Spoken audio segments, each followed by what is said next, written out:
Hello everyone, welcome back to my YouTube channel Legal World. Myself Dr. Seema Goyal.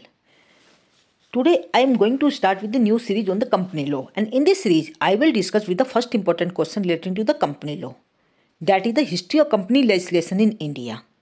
Bharat में company विधि का उद्गम एवं विकास। भारत में कंपनी विधि का उद्गम एवं विकास का इतिहास इंग्लैंड के कंपनी अधिनियम जो 1844 में पास हुआ था उससे मिलता जुलता है। भारत में कंपनी व्यवस्था का प्रारंभ अंग्रेजों द्वारा किया गया था। जैसा कि आप जानते हैं कि उस समय ईस्ट इंडिया कंपनी का राज हुआ करता था। भारत में कंपनी विधि के इतिहास का प्रारंभ 1850 में ज्वाइंट स्टॉक कंपनी अधिनियम से हुआ था। 1850 के अधिनियम में ज्वाइंट स्टॉक कंपनी से संबंधित रजिस्ट्रेशन का उपबंध भी किया गया था, परंतु उसमें रजिस्ट्रेशन केवल कलकत्ता, बंबई एवं मद्रास के सुप्रीम कोर्ट द्वारा ही किया जा सकता था। इस अधिनियम में सीमित दायित्वों की सुविधा कंपनियों को नहीं दी गई थी, लेकिन इसमें ज्वाइंट स्टॉक कंपनी के गठन एवं प्रबंध के संबंध में कुछ उपबंध सौंपे गए थे। Joint stock company act 1857। कुछ समय पश्चात इंग्लैंड में 1855 का कंपनी व्यवस्था अधिनियम पारित हुआ, जिसमें कंपनी के सीमित दायित्वों के संबंध में व्यवस्था की गई थी। इसी अधिनियम के समरूप भारत में ज्वाइंट स्टॉक कंपनी अधिनियम 1857 में पारित किया गया, जिसमें कंपनी के सदस्यों के दायित्व को सीमित कर दिया गया, परंतु सीमित दायित्व की सुविधा बीमा एवं बैंकिंग कंपनीज को नहीं दी गई। And the next one is joint stock company act 1860। After some time previous act को 1860 के एक्ट के द्वारा रिप्लेस कर दिया गया, जिसमें बीमा एवं बैंकिंग कंपनीज को भी सीमित दायित्व की सुविधा प्रदान कर दी गई। And the next one is company अधिनियम 1866।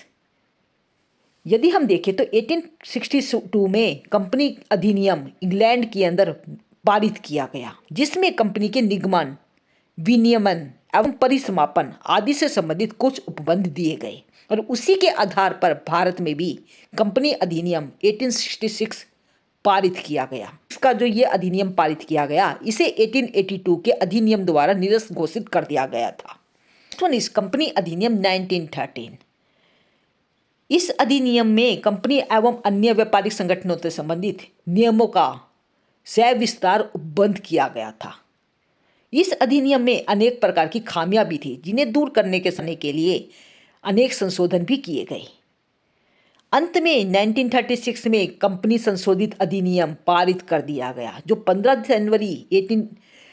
जनवरी 1937 से प्रभाव में आया।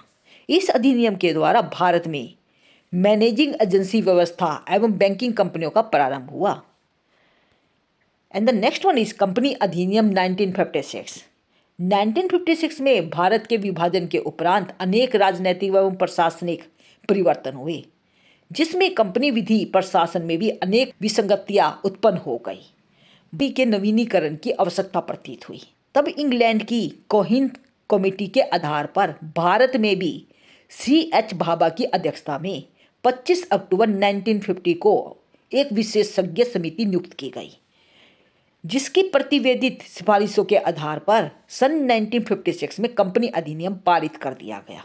यह अधिनियम संसद द्वारा पारित एक विस्तृत अधिनियम, जिसमें 658 धाराएं 13 भागों में विभक्त की गई हैं और एवं 15 अनुसूचियां एवं परिशिष्ट भी है।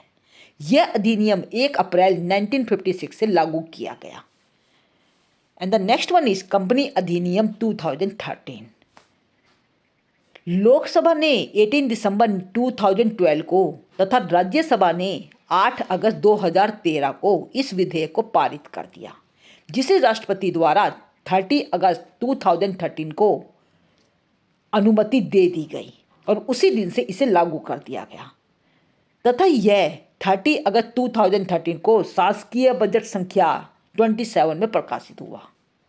If we talk about the history of the company legislation in India, the history of the modern company legislation in India started with the company legislation of the England. That was the legislation of 1844 that was passed in England. In India, Joint Stock Company Act was passed in 1850, and this act provided for the first time that a company could be incorporated by the registration without obtaining a royal charter or the sanction by a special act of the parliament. And this act recognized the company as a distinct legal entity, but did not guarantee to it the privileges of the limited liability. If we talk about the Joint Stock Company Act 1857, the Joint Stock Company Act 1850 was replaced by the Joint Stock Company Act 1857. It conferred for the first time in India the benefit of limited liability on the members of the companies. But this act did not extend the benefit of limited liability to the members of the banking companies as well as insurance companies. And after some time in 1860, this Act of 1857 was replaced by the Joint Stock Company Act 1860.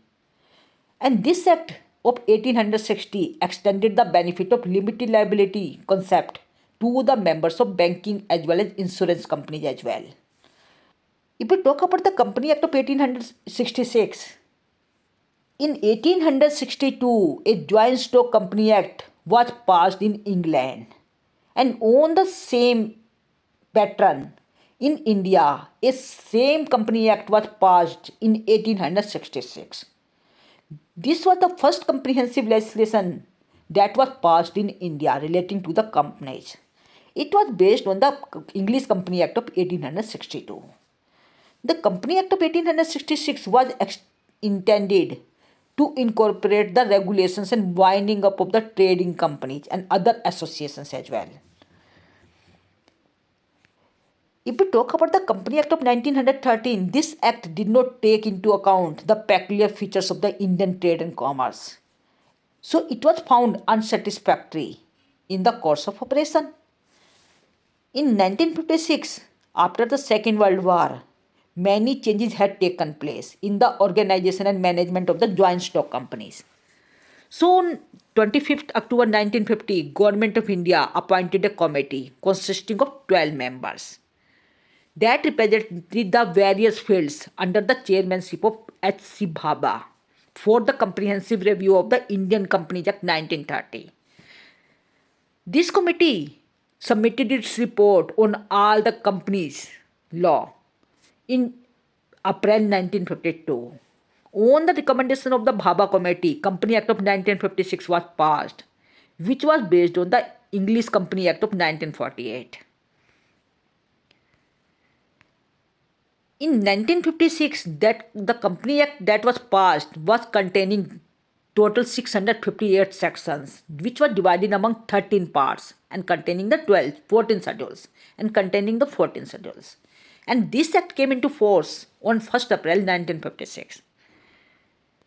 But if we talk about the latest position now, that is Company Act of 2013.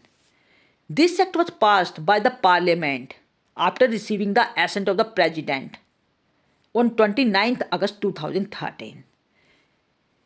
This Act of 2013 consolidated and amended the law relating to the companies in India. This Act has been notified in the Official Gazette on 30th August 2013. Some of the provisions of this Act has been implemented by notification in the published Official Gazette that was published on 12th September 2013. This was all about the history of the company legislation in India.